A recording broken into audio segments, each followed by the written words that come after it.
जोरदार तालियां बनती है भाई, मजा नहीं आ रहा भाई, ताली नहीं बजा रहे आप। अस्सलाम वालेकुम। मैं पहले तो हमारी जो बहन बैठी हुई है अरीबा खान, जो वार्ड नंबर 188 से कांग्रेस की प्रत्याशी है, उनकी तरफ से आप सबको बहुत बहुत शुक्रिया अदा करता हूं कि आप लोग यहां पे आए। और इस भीड़ को देखकर मुझे आज एक बात तो कहने का मन कर रहा है कि आप लोगों ने एक मिसाल सुनी होगी कि प्यासा कुएं के पास जाता है। आप लोगों ने आसिफ भाई को बढ़ता हुआ है और हमारी बहन अरीबा खान आई है, मैं उनके लिए सिर्फ एक बात बोलूँगा कि मिसाल मशहूर है कि प्यासा कुएं के पास जाता है, मिसाल मशहूर है कि प्यासा कुएं के पास जाता है, पर जब खुदा हो मेहरबा तो कुआं खुद खिंच के आता है। तो मेरे भाइयों, आप लोग ये मत समझना कि अरीबा खान कोई मामूली लड़की है। अरीबा खान के अंदर आसिफ भाई की एक एक छवि पाई जाती है। आसिफ भाई की बहादुरी अरीबा खान के अंदर है, आसिफ भाई के काम करने का तरीका अरीबा खान के अंदर है, आसिफ भाई की हिम्मत, आसिफ भाई की सलाहियत, आसिफ भाई का मिलनसार का तरीका अरीबा खान के अंदर है। और यहाँ का अगर मैं एक बात बोलूँ कि ये शाहीन बाग है, और ये शाहीन बाग हिंदुस्तान के अंदर क्या पूरी दुनिया के अंदर जाना जाता है। और मैं ये बोलूँ कि अगर शाहीन बाग के बानियों में से कोई आता है तो आसिफ मोहम्मद खान है। इस शाहीन बाग के पुराने लोग जानते हैं कि आसिफ भाई ने शाहीन बाग के लिए क्या क्या कुर्बानी दी है, और ओखला वाले भी जानते हैं कि जब तक आसिफ भाई सत्ता में रहे या सत्ता से बाहर रहे, कभी आप लोगों के सर को आसिफ भाई ने झुकने नहीं दिया। आसिफ भाई ने हमेशा आपके हक की लड़ाई लड़ी है, और आप लोगों ने 2013 के चुनाव में केजरीवाल की लहर में बहकर आसिफ भाई को हरा दिया। आसिफ भाई के आपने हाथों को कमजोर कर दिया, आसिफ भाई के आपने जुबान को कमजोर कर दिया। लेकिन उसके बाद भी आसिफ मोहम्मद खान पूरे दिल्ली के अंदर, अगर मैं कहूँ पूरे हिंदुस्तान के अंदर, किसी मुसलमान ने बीजेपी और आम आदमी पार्टी के खिलाफ मजबूती से आवाज उठाई तो आसिफ मोहम्मद खान थे। और जो लोग, मैं एक युवा हूं और शाहीन बाग में रहता हूं, और मैं अपनी बात बताऊं कि ये जो आप पार्टी के लोग हैं, अगर हम लोगों ने कभी इनके सामने अपनी बात तक नहीं कोशिश की तो इन लोगों ने हमें दबा दिया। हमारे बहुत से भाइयों को इन लोगों ने पीटा सवाल करने पर। लेकिन मैं इन लोगों को बता दूं कि हम लोग इनसे डरने वाले नहीं। अब शाहीन बाग का एक मुसलमान जाग चुका है और हर आदमी ने मन बना लिया है बदलाव का, और इंशाअल्लाह बदलाव आकर रहेगा। ये कितनी भी कोशिश कर ले, हम इस बार इसको केजरीवाल को ओखला से उखाड़ कर रहेंगे और इंशाअल्लाह पूरी दिल्ली से उखाड़ कर रहेंगे। अगर आसिफ भाई आज हम लोगों के बीच होते तो माहौल कुछ और होता, पर हम तब भी शुक्र करते हैं कि आसिफ भाई ने इस ओखला को एक शाहीन बाग की बेटी के रूप में अपनी बेटी को हम लोगों के बीच भेजा है। आपने देखा होगा, अगर हमारे पास किसी पुलिस वाले का फोन आ जाए तो हमारी नींदें उड़ जाती हैं। ये एक अकेली ऐसी लड़की है जिसके बाप को पुलिस ने गिरफ्तार कर लिया, सारे समर्थकों को दबाव में डाल के उनको भगा दिया, लेकिन इनकी शक्ल पे जरा सी शिकन नहीं है, जरा सा खौफ नहीं है। और मैं ओखला वालों, आप लोगों से कहना चाहता हूं कि अगर इस बार तुमने जज्बात में बहकर केजरीवाल को जिता दिया तो खुदा की कसम कयामत तक तुम्हारी आवाज उठाने वाला कोई पैदा नहीं होगा। सलमान भाई, अल्लाह ने तुम्हें एक मौका दिया है, अल्लाह ने तुम्हें एक मौका दिया है अपनी गलती सुधारने का। तो आप सब लोग बड़ी से बड़ी तादाद में घरों से निकले और आने वाली 4 तारीख को अरीबा खान को हाथ का बटन दबाकर विजय बनाए। और मैं अपनी बात इस शेर के साथ खत्म करना चाहता हूं कि आप लोग इतनी भीड़ में यहाँ जमाएं तो उसे देख के मुझे सिर्फ एक ही बात याद आती है कि हवाओं को जिद के उड़ाएगी धूल हर सूरत, और हमें भी जिद है कि आंधियों से मुकाबला करना है। अरीबा खान, बहुत अच्छी तकरीर मेरे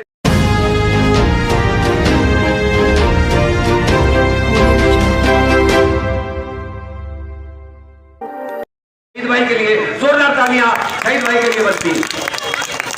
मंच पर उपस्थित, मंच पर तशरीफ फरमा हमारे बड़े नेता रियाज नेताजी, अंसार भाई, इरफान बिट्टू जी, सिकंदर भाई और तमाम पदाधिकारी, सलमान मलिक जी, तमाम कार्यकर्ता और हमारी प्रत्याशी हमारी बहन अरीबा खान, और यहाँ मौजूद मेरे नौजवान साथियों, पर्दा नशीम मेरी माँ और बहनों, अस्सलाम वालेकुम। आसिफ भाई क्या है ये हमें कभी किसी को बताने की जरूरत नहीं पड़ी, बस बस मैं ये कहूंगा आसिफ भाई के बारे में कि आसिफ भाई चमक ये सूरज की नहीं तुम्हारे किरदार की है, खबर ये आसमां के अखबार की है। तुम चलो तो तुम्हारा संग पूरा ओखला चले, बात ये गुरूर की नहीं तुम्हारे एतबार की है।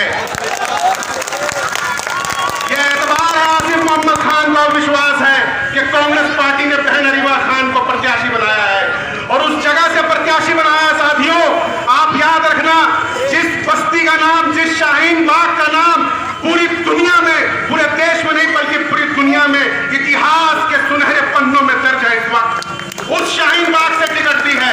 आपको लाज रखना है, आपको भरम रखना है, आपको याद रखना है 2020 में फरवरी का वो मंजर जब आपके नौजवान बच्चों को काटकर उनकी लाशों का बोझ बूढ़े माँ बाप के कंधों पर डाला गया।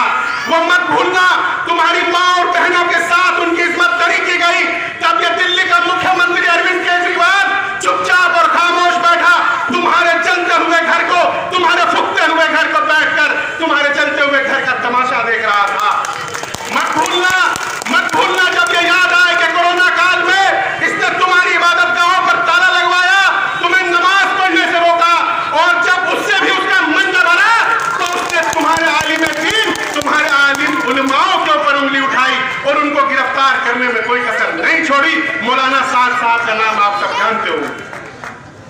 मैं आज आप सबसे कहना चाहता हूं कि याद करो जब एनआरसी का आंदोलन हुआ था, सलेमान नाम के एक बच्चे को बिजनौर में यूपी पुलिस ने गोली मार दी थी। तब सड़कों पर, तब आपके सड़कों पर उतरकर उसके लिए अगर आंदोलन किसी ने किया था तो वो प्रियंका गांधी थी और कांग्रेस पार्टी के नेता परवेज भाई हमारे बीच आ चुके हैं। एक बार जोर से नारा लगा दिए, परवेज भाई, परवेज भाई, Congress party, Congress party. Congress party के कद्दावर नेता, हमारे इलाके से विधायक रहे, पूर्व राज्यसभा सांसद, बेहद अजीज नेता इस इलाके के जनाब परवेज हाशमी साहब का खैर मकसद।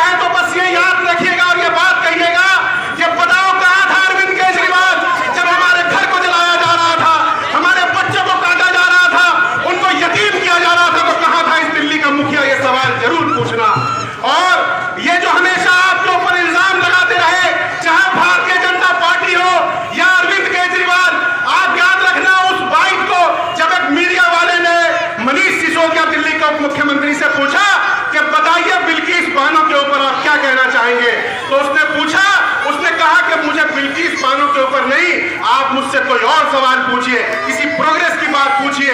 यह है इनकी दोहरी मानसिकता। जब किसी मुसलमान का नाम आएगा या जब किसी के ऊपर ये जुल्म की बात करेंगे कि तुम उसके साथ खड़े हो, नहीं कोई अपना पीछा छुड़ाएंगे। भारतीय जनता पार्टी हमेशा आपके ऊपर ये इल्जाम लगाती है कि आप लोगों ने हमेशा मुसलमान जो है वो कोरोना फैलाते हैं या दंगा फैलाते हैं, हमेशा आपको उन्होंने नीचा दिखाने की कोशिश की।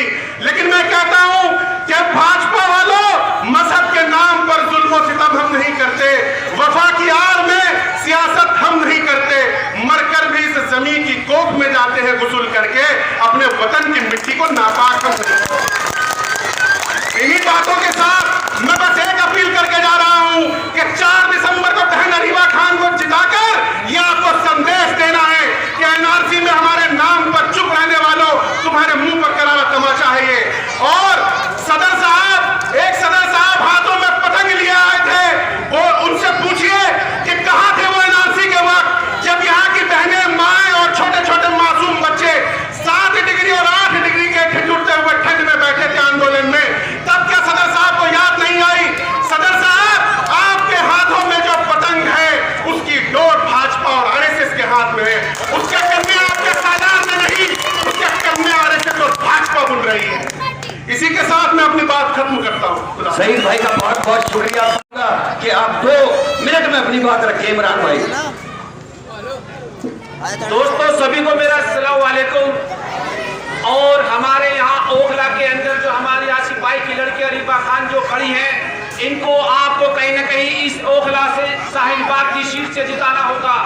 क्योंकि दोस्तों आज हमारे देश के अंदर अगर आप देखेंगे कि इस देश की जो लड़ाई है वो सिर्फ हमारे राहुल गांधी जी और आरएसएस के बीच में है। आम आदमी पार्टी जो कि वोट काटने वाली पार्टी है, ये आज गुजरात में कितने प्रतिशत वोट कांग्रेस के काट रही है ये पूरा हिंदुस्तान जानता है। आज 89 सीटों पर गुजरात में चुनाव हुए हैं, जिसमें से 55 सीटें लगभग कांग्रेस की आनी है। लेकिन ये आरएसएस का एजेंट वहां गुजरात में कांग्रेस की वोट काट रहा है। लेकिन आज हम यहाँ ओखला की बात करें तो आम आदमी पार्टी जो हमारे ओखला के लिए यहाँ के एमएलए और वाजिद खान जैसे लोग, अमानतुल्लाह खान जैसे लोग इस देश को दिल्ली के अंदर ओखला के एरिया से बेवकूफ बना रहे हैं। शाहीन बाग के इसी रोड पर आप देखेंगे हाई टेंशन के नीचे बहुत बुरी तरीके से सड़कें जो है बेकार हुई पड़ी है। आप लोग आसिफ भाई की लड़की जो है अरीबा खान को जिताने का काम करें, क्योंकि अरविंद केजरीवाल को वोट देने का मतलब है क्योंकि आरएसएस और भारतीय जनता पार्टी का भला करना। धन्यवाद।